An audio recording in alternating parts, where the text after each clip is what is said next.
Hi everyone, this is Kevin with Garrison Dental Solutions, and I want to talk to you about one of the absolute critical differences between a couple of the matrix systems that are on the market. The difference I want to talk to you today is about retention, about the ability of the ring to stay in place on the tooth.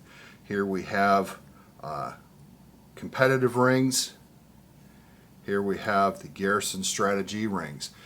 Look at the way that the tips of the rings on these come down virtually parallel to one another, and how the tips on the Strategy come around and have the little hooks on them. So that is what allows the Strategy ring to grip in places that other rings just will not stay on the tooth. Let's take a look on the Typodont really quick. So if I put a Strategy ring on the distal of the canine. Oh, there we go. Get that in place. Of course, I don't have a wedge and band and stuff in place. This is just talking about the retention of the ring.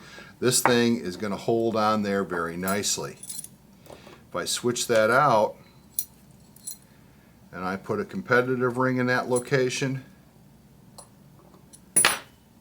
pops right off. So that's just the simple physics of the shape that has been created here on the tip of the ring. We have retentive features built in on Strategy, and the other does not. If we go to a molar, we have the same situation. This is their molar ring. Again, we have very parallel tines, nothing to really grip, and it comes right off.